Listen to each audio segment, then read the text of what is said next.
Inilah kisah Sunan Kalijaga yang dilarang pergi haji.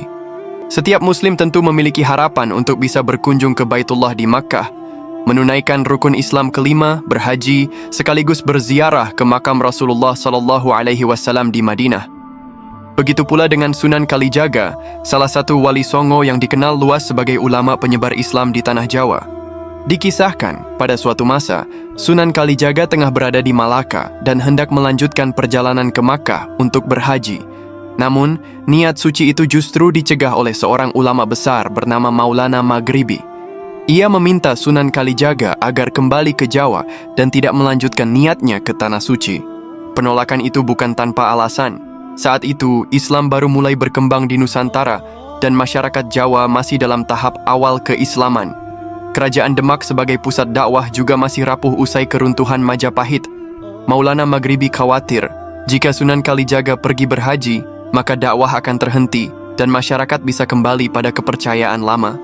Lebih dalam, Maulana Maghribi menjelaskan bahwa Ka'bah di Makkah hanyalah simbol, sedangkan rumah Allah yang sejati ada dalam diri manusia.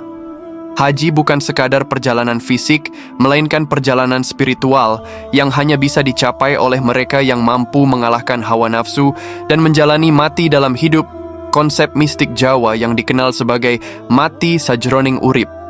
Versi lain menyebut bahwa bukan Maulana Maghribi, melainkan Nabi Khidir alaihi salam yang mencegah Sunan Kalijaga berhaji.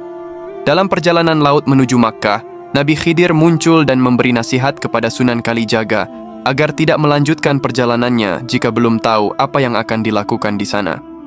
Kisah ini tercatat dalam naskah Jawa kuno Suluk Linglung. Dari kisah ini kita bisa mengambil pelajaran penting.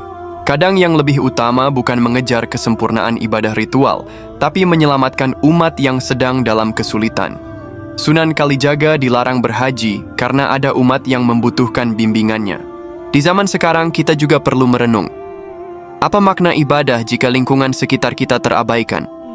Apa arti haji berulang-ulang jika tetangga kelaparan, anak yatim tak terurus, dan saudara sebangsa tertimpa bencana? Rasulullah SAW pun pernah menyebutkan bahwa ada orang yang mendapat pahala haji mabrur tanpa berangkat ke Makkah. Dikisahkan, suatu hari para sahabat bertanya kepada Rasulullah SAW, siapa yang hajinya paling diterima? Rasul menjawab, si Fulan. Para sahabat terkejut, sebab orang itu tak jadi berhaji. Ia memilih menggunakan uang hajinya untuk menolong tetangganya yang sedang sakit. Itulah hakikat ibadah sejati, mendahulukan kemaslahatan dan kasih sayang.